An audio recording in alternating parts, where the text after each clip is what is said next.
Hey friends, happy Friday and happy day one of the Romance Takeover Buddy Read.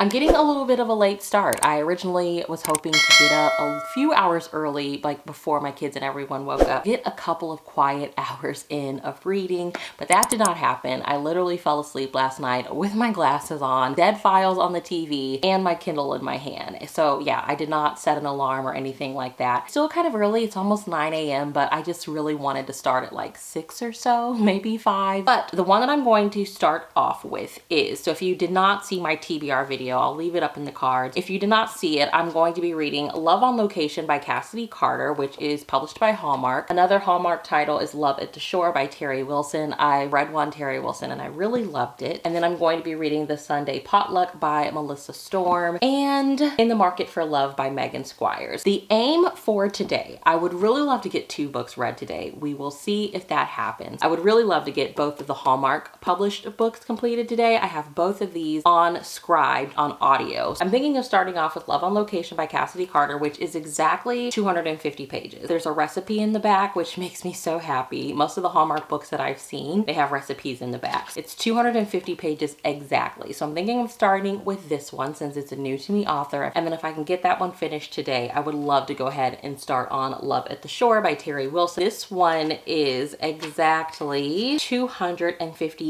pages. Yeah, I feel like these are totally doable. The only thing is that sometimes with Scribed, if the narrator naturally narrates kind of slow, Scribed only goes to 2 times speed. Sometimes it feels like such a drag. Like I'll start zoning out, I'll start daydreaming, and I'll just like totally lose focus on the books. We will see, but these are the goal for today. And then I would like to read this one tomorrow and then In the Market for Love on Sunday. I'm going to set my Tree app for 45 minutes, do a 45-minute reading sprint, and then I will check in and let you guys know what my initial thoughts on the book are. So I finished 2 reading sprints of Love on Location by Cassidy Carter. I'm exactly 100 pages into it and it's pretty good so far. So it follows Delaney and Wyatt. They've been best friends since they were 10 years old, and Wyatt inherited his family's rustic cabin resort, which isn't doing well at all. Like it's basically on the verge of having to close. Delaney, on the low, had auditioned the resort for this reality TV show that helped failing businesses get back on their feet, and they were actually chosen. So they agree, let's go ahead and do it. Like, what do we have to lose, basically? Let's fight for this place, because it's been in Wyatt's family for a really long time and he's just really grappling with that guilt over being the family member that couldn't keep it afloat and being the reason that it fails. So they do it, and they are currently like in the midst of seeing like the legit behind the scenes of how reality TV is being filmed. And especially Delaney, it was her idea and she's not really liking it all that much. That's really the gist of it at this point. It's definitely friends to lovers. I'm really enjoying that aspect of it. Like, I don't want to ruin the relationship that we do have, so I'm like really nervous and skeptical on letting him know that I have these feelings for him, kind of things. Hey guys, so I am 166 pages into Love on Location. I'm really enjoying it. So I feel like friends to lovers with the whole fixer-up home renovation type of story, I feel like they work really well together. Delaney and Wyatt, they've been best friends since they were 10 years old. Delaney went off, she got married once upon a time. She's now a divorcee and a single mom, and she's the manager of Wyatt's resort. And the more and more time that they spend together, they are just realizing that they do have feelings for one another, but their friendship is a sure thing. It's a solid thing. So obviously there is that uncertainty and that fear of being the one that puts your feelings out there, and it's just like, hey, I am feeling a little bit different now, and that uncertainty that comes along with, what if they don't feel the same way? Or what if we do give this a try and it doesn't work? There's that possibility of us ruining our friendship, which was a sure thing. And amidst all of that, there's also the home renovation, them renovating their resort, and all of the memories that kind of go along with a location and different structures. They've obviously, their friendship is so grounded in this location. And I think it's different because they're not leaving this location, it's staying the same, but they're changing it. And kind of that fear and uncertainty that goes along with, is this going to work? We need this to work. That's why we're doing it. But what if it changes everything? Like, that's just, there's that fear and that like not really wanting to see things change, but knowing that they need to change. And that's kind of how I'm feeling with their relationship as friends as well. Like, okay, we're comfortable in this, but obviously obviously we feel some type of way. Our feelings are obviously growing and they need to just put that out there and see what happens. But there's that fear of like it not working out. So I just feel like those are two really interesting kind of tropes and storylines to put together. I feel like they really are working really well together, and Cassidy Carter is doing a really good job of it. One of the side characters actually said something to the hero. They were talking and he's just like, you guys are basically together. You're just not calling it that. And I was like, they really are. In a way, that's exactly how it feels. They feel very much like a couple. Okay, I finished Love on Location by Cassidy Carter. I'm rating this a 4 out of 5 stars. I really enjoyed it. I feel like now when I'm reading a romance, I will look for specific things that are said throughout the book that basically summarize the entire book for me. And in this one, it was sometimes things have to change in order to move forward. And I feel like that was perfectly symbolical of the friends to lovers relationship in here between Wyatt and Delaney, and the rustic resort that they own with the renovations and the ideas like moving forward to keep the resort in business. I just felt like that summed everything up perfectly. Next, I'm going to pick up Love at the Shore by Teri Wilson. I think I'm going to take a little break, watch a little bit of YouTube, check Voxer and respond to some messages on there, and then start reading this one. So I will check back in with you guys once I've actually started it and let you know what I'm thinking about it. Hey everyone, happy Saturday. So I'm happy to report that I did finish Love at the Shore by Teri Wilson last night. Really happy I managed to read both of my picks for Friday yesterday. I ended up preferring Love on Location a little bit more than this one. This one ended up being a 3 out of 5 stars. It was just okay. The romance, it was really slow moving. I just, mostly because the entire like first half of the book were Jenna and Lucas, the main characters, clashing, and really it wasn't even Lucas, it was more so Jenna. I get the premise and the idea. Jenna's a young adult author. She has like 5 weeks until deadline, and she chooses to go to the beach for the 5 weeks and do like a working vacation. And I just feel like I get that, but that doesn't really mesh well with the vibe of like being at the beach. Like she was kind of a Debbie Downer for everyone else that was around her trying to enjoy their summer vacation because she has to work. And I get it, like you're a single mom, you need to work, but like it just didn't really work. So where they were clashing, it really just mostly felt like Jenna being kind of a snot. I get it, you need to work and you want him to turn his music down, but it's the beach and it's summer break. If you wanted to work, maybe you should have stayed at home and then just taken a couple of weekend trips to the beach. I don't know. So yeah, there was just something really unlikable about Jenna, and unfortunately I hate that because she's a single mom, and I'm always rooting for single mom stories or single parent stories in general because I was a single parent once upon a time, so I know how hard that life can be. But yeah, there was just something kind of unlikable about her, and I think it was the fact that the way that she was written and like the story arc, like she needs to get this story done, but like you chose to go to the beach where like everyone else is trying to relax and have a good time. Like it just did not work. That was a 3-star read for me. And then last night I did start listening to The Sunday Potluck Club by Melissa Storm. I don't know what's going on. Like I heard that Scribd was like letting it be free, like unlimited access for 30 days. I've paid for Scribd, so I just assumed that I would get my 2 listens and be done with it. But I have noticed that sometimes when I'm reading like older titles, doesn't really count, I guess. So I don't know, maybe that was the case, but I was able to pick this one up on audio via Scribd as well. And I got 4 chapters into it last night, but I just woke up with this sense that like I could possibly be reading a new favorite book. So I started it all over again because I didn't really remember anything that I read from last night. I think I just started reading it too late and I was already kind of tired, so I kind of zoned out. But I'm loving this so much already. I think I'm 5 chapters into it now. But it follows Amy and Bridget. They're the main characters in the story, but there's kind of a group of people and they all meet at like a cancer ward. They've all lost, except for one, they've all lost a parent due to cancer. So they've kind of formed this friendship and this support group. Every time, unfortunately, one of the parents has died, they all attend the funeral. The child who lost a parent gets to kind of deem what the vibe of the funeral is going to be. Like, for instance, the main character, Bridget, her mom was the last one to pass away, and she does hers more like a celebration of life. She's like, I don't want anyone to cry. She plays like really fun, like 90s music. And then they have an after party where they do scrapbooking, and Amy, who's the other character, she's there there, and she's kind of the friend stuck in the middle. Like there's one friend whose father didn't pass away, and she's kind of living with that guilt and like this strangeness of being part of the club because her father had cancer, but then that guilt of being the one whose parent didn't pass away. And then Amy has on the other side, she has Bridget, whose mom just passed away, and she equates it, she uses a really interesting analogy. She's like, I grew up in Alaska where you have to learn how to transition from the really like kind of cool weather to the really harsh winters and then back again. And she kind of equates that with the way that Bridget is mourning. She's like, Bridget hasn't really learned how to transition her mourning. There's also something else that's mentioned with Amy in particular. She's like, Amy didn't want better. She wanted normal, to go back to the life she'd always known and once truly loved, but would going back be disrespectful to her mother's memory? I really like grief stories, and I think that it kind of all boils down to a conversation that I had with one of my mentors a couple of years ago. We were just talking about how we don't want it to take something to happen for us to feel like we started to live life. And I think that that's why I really like grief-centered stories, because they kind of serve as reminders. Like, you're 33, girl, you're not getting any younger. Like, it's time that you actually start living life. You find a vacation in every day, you know, like you make the best of it. So I think that's why I really like grief stories. And I know that there's a romance in here as well, so I'm really excited to see how that plays into it. I've highlighted so much of this book, and I'm literally like 20 pages into it. Is Amy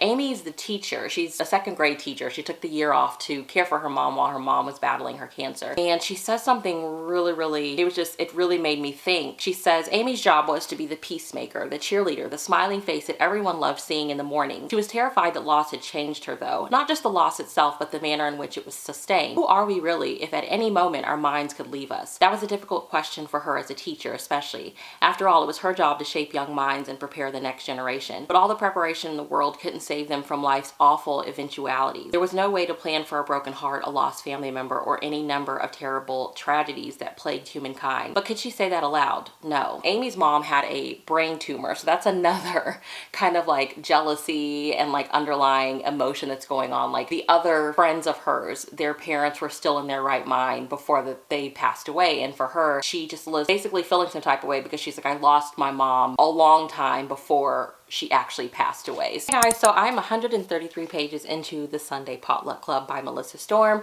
Initially, when I started reading this book, I 100% felt like it was about to be a new favorite. I felt like it was going to be a 5 out of 5 star read. It just really started off really strong. It had a lot of potential. And yeah, the further that I got into the book, I started to feel otherwise. So my first gripe is just a personal thing. I am following along with the audiobook on Scribe. I've mentioned it before. I'm not a fan of like listening to Scribe if the narrator naturally narrates kind of slow. I am one of those people that I easily start to daydream. I like to listen to my narration a little bit higher because it forces me to actually focus on the narration because I don't want to miss anything. My biggest issue with the book lies with just the way that the story is written. So the further that I get into it, I've just been noticing little bits and pieces here and there, and it feels like a lot of this book is written kind of like guided discussion. I was like, are we trying to write a manual for grief here? Like, that's really how it feels. It really feels like the heroine. So we're getting Amy's perspective. Like, it mentions Amy and Bridget but on the back cover, but we don't get Bridget's perspective. The interesting part about Bridget is she is, even at this point that I'm in, which I think we'll get more of her perspective in the next book, but in this book she's really just avoiding like mourning the loss of her mom. Amy has found a love interest, and it was the father of one of her students. She connects with him, and she's just like, hey, you know, what's going on? Like, his daughter is just showing signs of not really mentally being there in class. And he lets her know that her mom died of cancer. And she's like, well, I just recently lost my mom of cancer. Maybe I can like hang out with you guys and kind of help her through this. That's cool. And then that obviously leads to them having some feelings for each other. So much of it, like the chapters, especially towards the end of the chapters, Amy will kind of ask herself a question, which I know it's kind of her working these things out in her mind. But as the reader, I'm just kind of like, yeah, maybe Amy should consider this. And it just feels very much like I do every week in my discussion posts for school. I don't know if it's supposed to feel like that, but that's absolutely how it feels, and it's taking away some of my enjoyment with the book. So it's really kind of been a drag, and it's taking me forever. Like, it's almost 4 o'clock in the afternoon, and I feel like I should have had this book finished already. So I am waiting on my husband to get home. I'm going to try to make my first ever meatloaf today. I've never made one. Usually it's my sister's recipe, so when we lived together she would make it, and it's just one of those recipes that I'm like, I won't eat it until I see her again and she can make it for me. But I'm just, yeah, trying to be creative because, you know, we're stuck at home, and I'm trying to actually eat some of my food instead of ordering out food so much. So hopefully, you know, that'll turn out okay. It's still kind of gloomy outside. Felt like I had a moment today where like being inside and it being gloomy outside kind of got to me. Hopefully listening to this and cooking will lift my spirits a little bit, as I am a mess right now. So I made my meatloaf. It turned out pretty good, but I will say the whole process of making the meatloaf was a disaster. I am about to just chill for the rest of the night because it was a process. But I did finish the Sunday Potluck by Melissa Storm. I'm rating this a 3 out of 5 stars. My feeling from the last clip really didn't change. The romance in the book, I felt like that was interesting. I mean, there was just so many other things going on in the story that it didn't really feel overshadowed, but really the main character in the book, she needed to learn how to set boundaries. So once she got to that point and realized that she needs to learn how to say no, like one of her girlfriends is like the other main character, Bridget, which she's not really the main character. Amy's the main character, but she gets evicted from her apartment. She gets to, you know, Amy welcomes her into her place and she's miserable, and it messes things up for her romantic relationship. And one of her girlfriends is basically like, she leans on you so heavily because you let her. She's like, you need to learn how to say no. So basically, once she comes to that realization, things for the romantic